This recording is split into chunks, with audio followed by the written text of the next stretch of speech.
Hindi porke lumalaki ang kayamanan mo, ang katanyagan mo, ang kaalaman mo, giving you the right na basusin ang magulang mo. So, if you want to enter Jannain, magkaroon ka ng birrul walidain at maging malugod sa iyo ang Allah, please keep the respect to your parents. Ano ngayon kung naging doktor ka, my dear? Hindi ka papapasok ng imperno. Diba? Porque nagkaroon ka ng karangalan na naging attorney, naging accountant, naging engineer.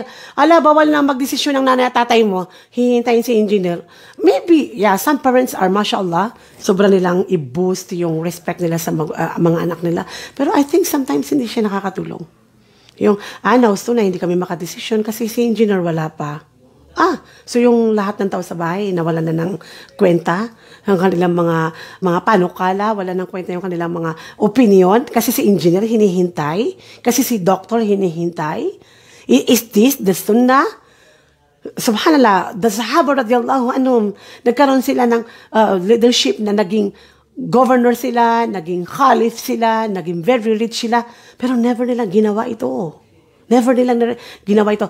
Even if your parents is not Muslim. In fact, Sa'ad ibn Abi Waqqas, radiyallahu an, the uncle of Rasul sallallahu alaihi wasallam, before na mag-Muslim yung nanay niya, mahal na mahal siya ng kanyang nanay.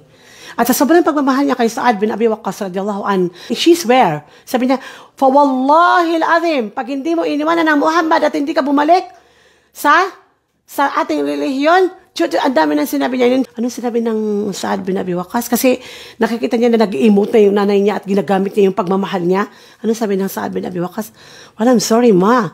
I want you to know na hindi ko ipagpapalit ang relihiyon ko at ang propeta Muhammad sa iyo. Siyempre, how does it feel sa isang nanay na nagmamahal sa isang anak? Na-upset, right? And then she terribly crying, what, anak? Kasi hindi mo kaya sabihin, sinabi mo sa akin yan. And then, siyempre, yung Sa'ad, actually, sinabi lang niya yun para manahimik na yung nanay niya. And then, he relay what happened to them with her mom, to Rasulullah SAW. And then Rasulullah SAW said, Sa'ad, why did you do that? Come on, you go back to your mom. At pasayahin mo siya katulad ng pag-iyak na ibinigay mo sa kanya. See? It's like, ang sabi ng Rasulullah, kaya mo namang ipaglaban ang iyong relihiyon na hindi ka nananakit ng kapwa. Right? So, isipin mo lang yun. Even if our parents is not a Muslim, in Islam, hindi tayo pinapahintulutan ng Islam na bastusin natin ang ating mga magulang.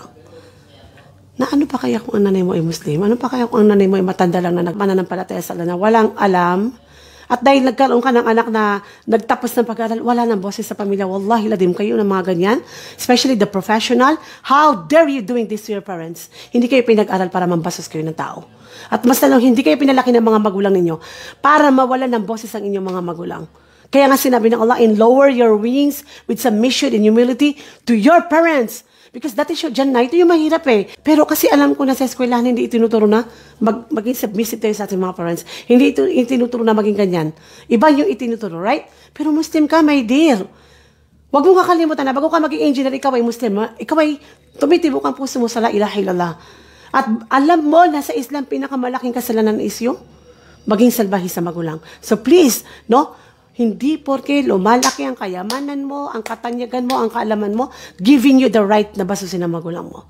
So, if you want to enter Jannain, magkaroon ka ng birrul walidain at maging malugod sa iyo ang Allah, please keep the respect to your parents. Subhanallah. Because that will be our salvation in dunya and akhirah.